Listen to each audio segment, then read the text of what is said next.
Well, good evening. Welcome to College Football Rundown. I'm Jeremy Smith alongside Glenn Shaw. Glenn, we're going to recap tonight's games. The big game, obviously, tonight that everybody was looking forward to, Georgia versus Clemson.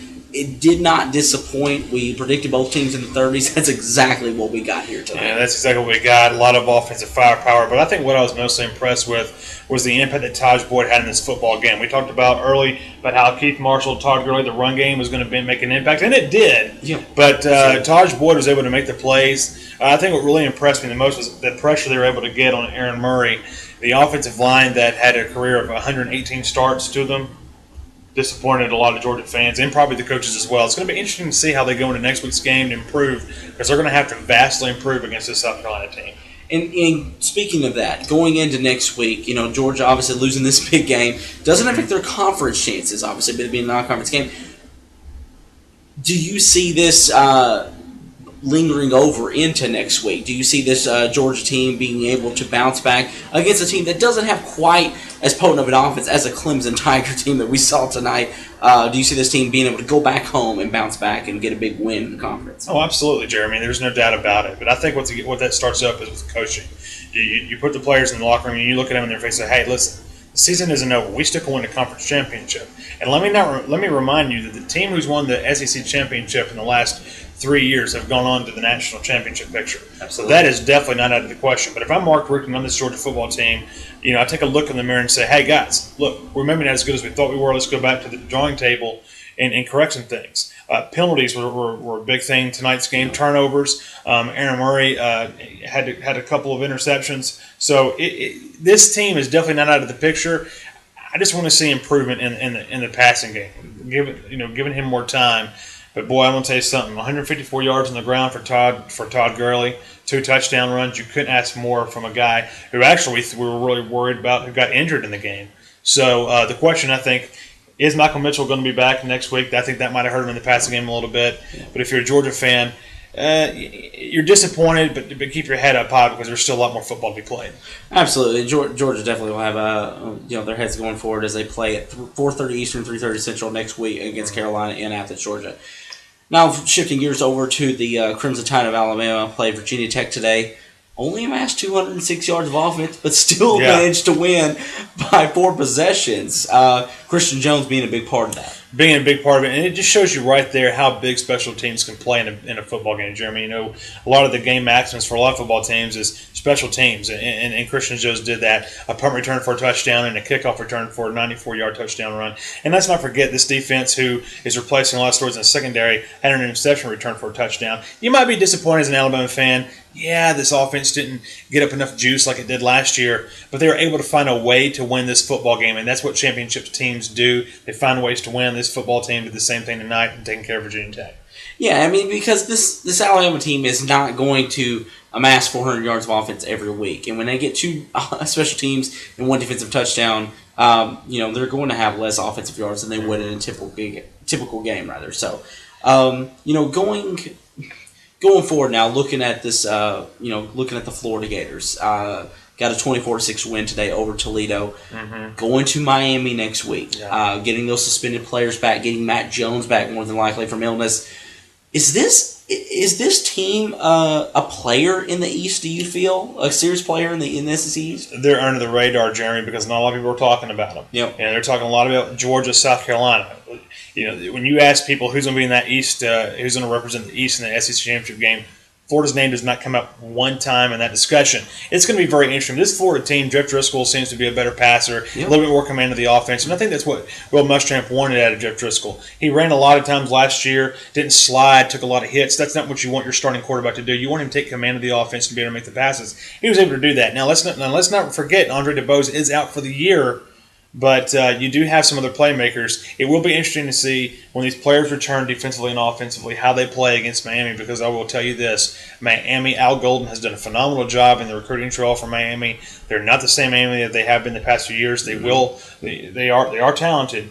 This could be a very dangerous game for Florida. I do see them squeaking it out in Miami, but it's going to be a close one. Absolutely. And again, Florida's defense is still one of the most stellar defenses in the nation. By far. Now, looking over at a team like, at a team Texas A&M, Johnny Manziel suspended for the first half of this game, and still Texas A&M under Matt Jogel still found a way to do pretty well in the first half on offense for sure.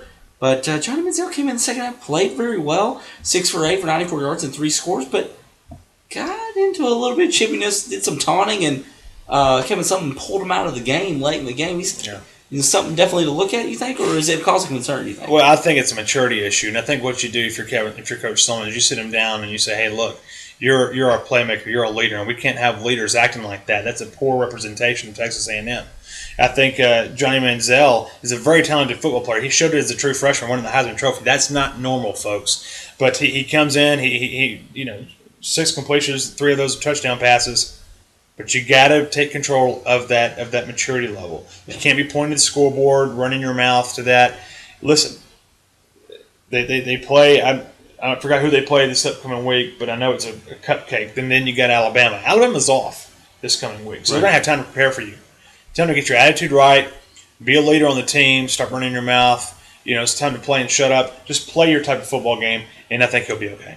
Yeah, Johnny Manziel, he's obviously, defending Heisman Trophy winner, he's the best player in college football. So he's just definitely got to step up and mature a little bit and not bring all these off-season issues into the regular season. Now, looking, over toward, a game we saw a couple of nights ago with South Carolina, beating North Carolina 27-10. I know it wasn't a game that everybody's really talking about. It's kind of like, oh yeah, South Carolina won 27-10, blah blah blah. But South Carolina now, the big thing I take away from that, they have 9 days from that point to prepare for the Georgia Bulldogs. That is huge. Yeah, if I'm Steve Spurrier, I had a team meeting and I sat there and watched this Georgia football game. But I'm going to be honest with you. I think a lot of the talk was this South Carolina defense. Connor Shaw really impressed me. And that's not to forget Dylan Thompson, the backup quarterback. First play when he came in was a 32-yard touchdown pass. This team is not going to be overlooked. And offensively, you're right. They don't have the type of offensive production that Taj Boyd and Clemson was going to have. But they can move the football. Yeah. And even though they do miss their top running back from last year that got hurt, Lattimore, they got a stellar running back who can run, who has speed. So if you're South Carolina, you got to feel pretty good where you are. There were some questions of Jadeveon Clowney taking a playoff here and there and being gassed. I think it was pretty obvious that he was gassed. But I'm not sure if you throw in the towel just yet on this guy. Obviously, this guy is in it for the Heisman. He's a valuable player. He's going to make plays. You got to put him in the position. This team's going to be okay. If they win next Saturday, I think you can pencil them in for the East. Yeah, that's the thing. Ladies and gentlemen, do not worry about Jadeveon Clowney. Everybody, all this talk about, he took plays off. Oh, is his conditioning good? He's fine. Yep. Okay, let's just put all the discussion aside. He is fine. It's week 1. Everybody's just trying to get back into the groove of playing football again.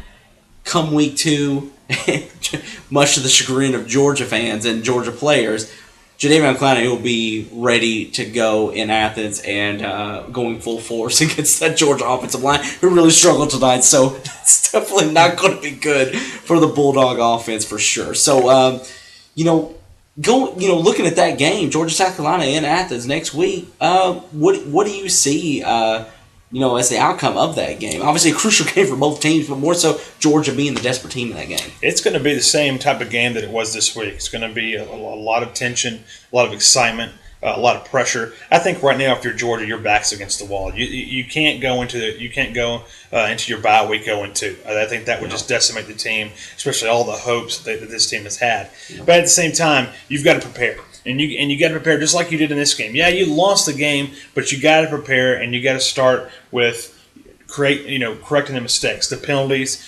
create blocking schemes. Some guys came in untouched. With Aaron Murray. So you can't have that with Jadeveon Clowney on the defensive end spot. Mm-hmm.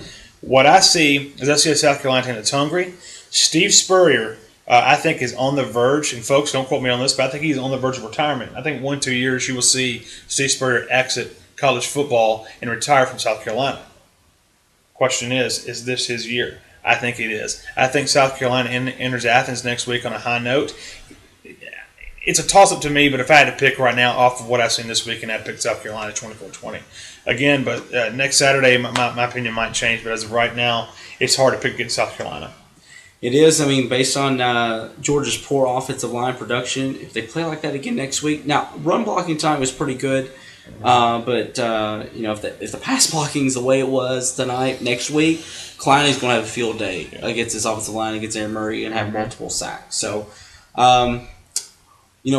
definitely an exciting week one of college football. College football is back. Florida State playing tomorrow night for a Monday night football edition of college football. But we hope you join us next week for week 2 of college football. We will definitely be back, and we'll be posting articles throughout the week. Looking forward to the big games coming up in week 2. College Game Day, featured by ESPN, will be going to Ann Arbor, Michigan this week for the Notre Dame-Michigan game. That'll definitely be a good contest as well.